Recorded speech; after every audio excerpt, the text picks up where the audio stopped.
main purpose here is to make sure our students learn and develop as best they can. It's so fun to play this game with all of your best friends.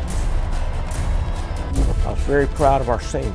They established a foundation for us to have a strong football program in the future. We encourage our donors to give back to what gave to them, making the opportunities that they had possible for the next generation.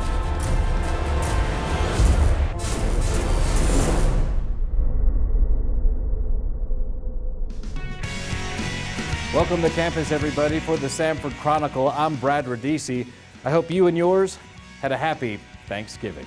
Well, let's start with one professor here on campus that got big thanks and a big award. I'm talking about Dr. Stephen Chu. He's won this year's U.S. Professor of the Year Award for Masters Universities and Colleges, an honor given by the Carnegie Foundation for the Advancement of Teaching. Dr. Chu is a psychology professor here at Samford. He's the department's chair. The award was very validating in terms of our emphasis on student learning here. Our focus is on student learning. It's not on our own personal research agenda. Where our main purpose here is make sure our students learn and develop as best they can. Dr. Chu has been at Samford since 1993. Samford President Andy Westmoreland calls Chu's award the most prestigious teaching designation in American higher education. Also, congratulations to Eric Fournier. The chair of Samford's Geography Department was given the 2011 Excellence in Teaching Award by the Association of American Geographers. Big honors there, too. As we turn the corner to December and the season of giving, it's very important that we say thanks to all those that have made Samford special through gifts. Alumni, parents, faculty, staff, and special friends to the university help immensely. You know, tuition helps cover 70% of the Samford experience. The other 30% comes from the folks I just mentioned. They help Samford be the best it can be. As a donor, you're making an investment in the life of a student here at Samford, and we encourage our donors to give back to what gave to them, making the opportunities that they had possible for the next generation. If you're interested in giving back, please head to samford.edu and simply click on Giving. As for some other news on campus, well, let's start with the Cumberland School of Law's trial team. They were one of 16 squads invited to the Tournament of Champions at St. John's University, and they took home the championship trophy. Also taking honors was our Model United Nations team. This 6-member crew won honorable mention at the 2011 National Model United Nations. And good news from McWhorter School of Pharmacy, as alum Callie Weaver was elected Grand Regent and President of Kappa Psi. It's a pharmacy fraternity. She's the first woman ever to hold that post. And how about it's been 200 years since famed English novelist Jane Austen penned Sense and Sensibility. Samford's English department celebrated the author's life and works.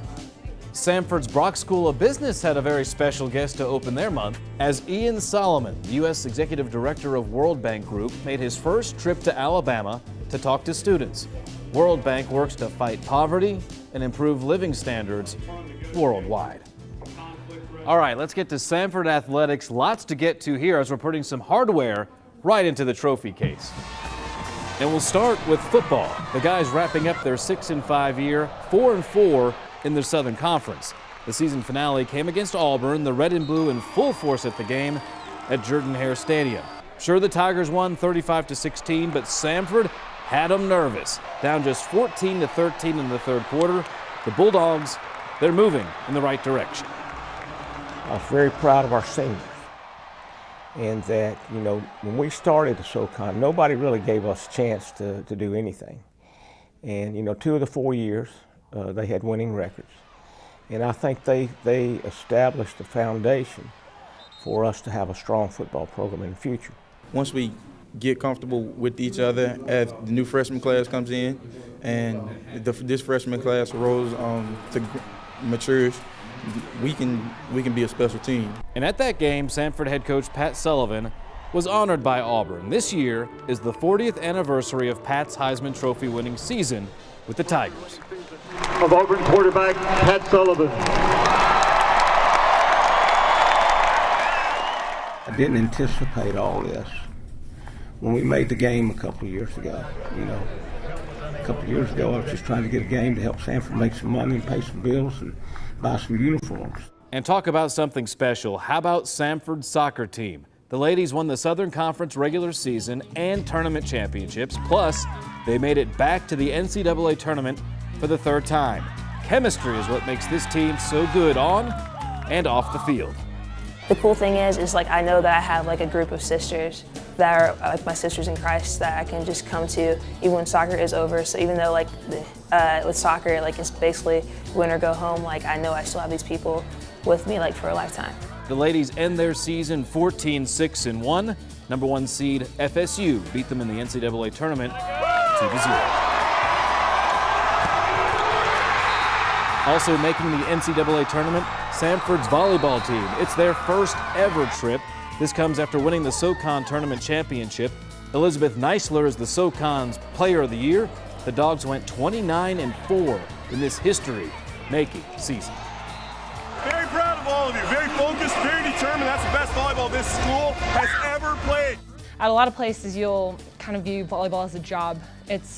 You go out there, you practice with the girls, and you go to your other friends.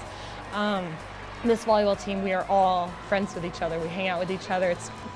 I don't know, it's so fun to play this game with all of your best friends. Samford faced Cincinnati in the NCAA tournament. Check SamfordSports.com for results. Now it's time for our alumni features story. It focuses on Michael and Emily Treadwell. Both were teachers after graduation. They moved to Ethiopia in September 2009. They're now back for a few months before a permanent move to Ethiopia to continue important work. We live and work in Addis Ababa, Ethiopia with Mission to the World. We work with the Orphans and Vulnerable Children's Ministry that works with families affected by HIV/AIDS. We brought Caleb home in 2008 from Ethiopia. This was before we lived there. And while we were living in Ethiopia in the last 2 years, we adopted Andrew. What happened at Samford's campus? You met?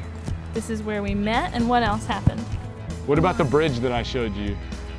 So Mommy and Daddy fell in love. Yeah. That's right. I really appreciated the teachers I had in those classes, and I appreciated the experience. It made me want to give that experience to other people. And so it's part of the reason why I became a teacher, but then it's also what we're still doing today when we're working with kids. Through experiences I had in the Spanish department, I decided that I love teaching. Through summer missions programs that I participated in at Samford, I decided that I loved working with kids and doing ministry.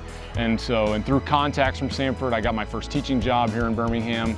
And so really all of those things really set the trajectory for the next 10 years of our life as a family. Just a great story there on the Treadwells. We wish them all the luck. All right, folks, that's all the time we have here on the November edition of the Samford Chronicle, but we'll be back next month for all the holiday happenings here at Samford University. Till then, follow us at samford.edu, also on Facebook, Twitter, and YouTube. Till next time, I'm Brad Radisi. This is the Samford Chronicle.